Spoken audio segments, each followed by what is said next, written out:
Hey everybody, it's Dave from Clean Pro Supply and Resin Force Products, and we're going to talk about refilling propane tanks for any of your propane equipment. In this case, we have a Lavina concrete grinder in the picture, but the same thing is going to apply to any vapor tank that you're going to use with an engine, whether it's a burnisher, a grinder, a floor scraper, anything that's powered by propane using a vapor tank, where you want to make sure that you're not overfilling the tanks. Whether you're filling them yourselves or you're taking them to a refill center or some sort of large big box store that does bulk refills. The most important piece is that you tell the person refilling the tanks to not overfill them upon every fill. Now, if you've got a place you're going to on a regular basis and they already know this, great. But I do recommend having that verbal communication when you're taking your tanks to a refill station and say, I'm using this vapor tank on a piece of equipment that's very expensive. Can you please make sure you do not overfill the tank? These do not function like the tank on your grill at home. Those are generally going to be emitting liquid propane, not gas. So gas meaning vapor. If the tank is overfilled, then what's going to happen is you're actually going to have liquid coming out instead of vapor gas coming out, and that liquid will freeze the pressure regulator on your machine. If the pressure regulator freezes, it's not going to run right.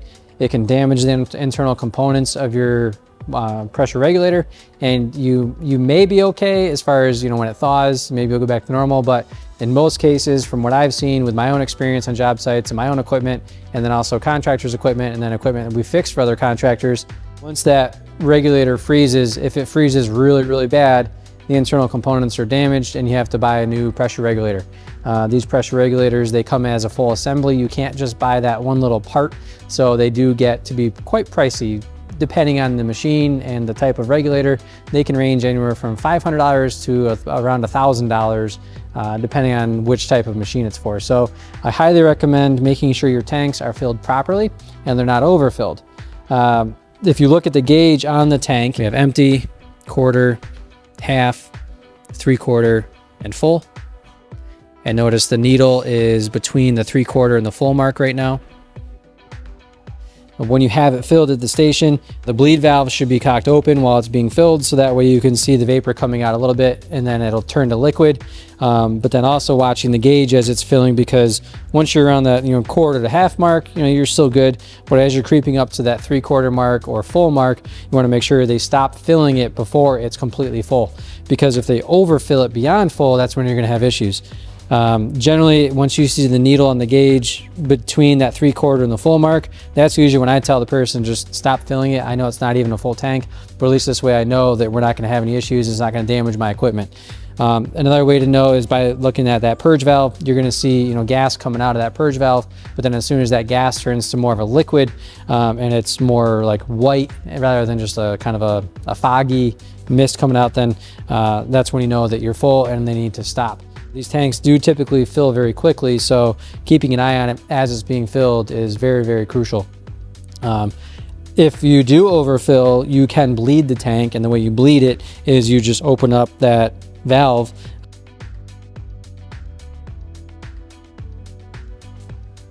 It'll basically just bleed. Make sure you do that outside. You don't want to have any danger with fire risk or any of that, so make sure you're doing that in a nice, well-ventilated open area outdoors and not near anything that's going to cause any flame or combustion.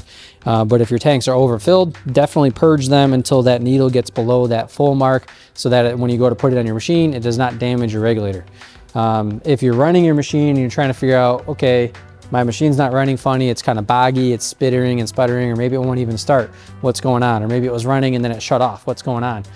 There's two things that could cause, there's many things that could cause that, but the first two things I'm going to look at are going to be the connection. Make sure that my connection between the hose and the tank is on tight, especially if I just change tanks and I go to put the new one on and nothing's working. Just make sure that's all the way on, because when you go to tighten this, if this little nipple is not fully depressed on both the hose and the tank, you're not going to have gas transmission between the two. The next thing is on your pressure regulator behind your grinder. Every machine, it's located in a different area. On this machine, it's right behind the engine. It's a little red box. If that has frost on it and it's literally just covered in ice or frost, that means your regulator froze and you need to wait for it to thaw out. Stop using the machine, turn off your propane, turn off everything, and just wait. Don't try to heat it up with a heating gun or anything. Just literally let it wait or let it thaw out naturally. Once it's fully thawed and you no longer have frost on your regulator, then go ahead and try starting it back up. If it runs great, you're good. However, if you're still having issues, then before you try to do anything, if you're not experienced in fixing these, give us a call or call your local Lavina shop or anyone else who can service the equipment properly. And there's a couple of little tricks you can do to compress a plunger. This is the plunger here on top of the red box, part of the regulator. Sometimes that works, sometimes it doesn't. But at that point, you don't want to cause further damage. If you don't know what you're doing, just call someone who does. And we're happy to help you anytime here at Clean Pro Supply. Or if you have another dealer that you're working with or whatever, give them a shout too, wherever you got the machine from, whatever works.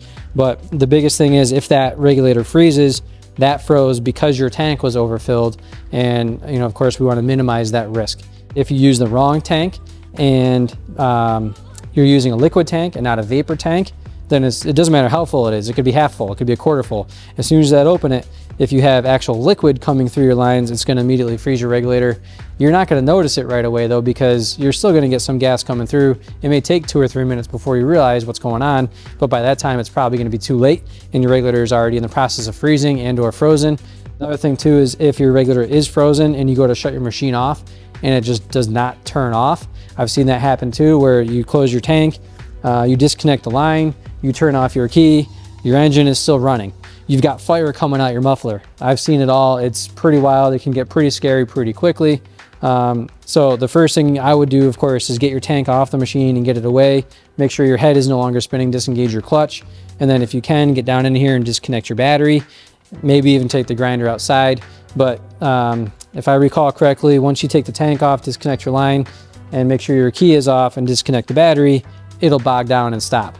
Unfortunately, if there's still propane in there, you may still have some combustion going on, but once you get everything disconnected, it should just die right out. But definitely stay clear of your muffler, because if flames are spewing out of there, you don't want to, you don't want to burn the building down. You don't want any employees getting hurt. So just be really cautious there. But with everything that I'm mentioning here, there can be lots of risk that can happen, both from flames and things running and things freezing, causing lots of damage to your machine, all stem as a root cause to an overfilled propane tank. So make sure your tanks are not overfilled, and if they are, purge them to reduce how much propane is in the tank before you put them on your machine, and then you don't even have to worry about it. So I say this a little bit aggressively because it is kind of scary. It can cost you a lot of money. It can also cause damage.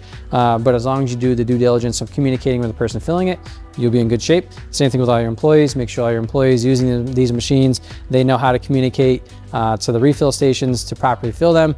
And then as a backup, before you put a new tank on your grinder, look at it and make sure that needle is below full. It could be just below full, but as long as it's not on full or beyond full, then you're good.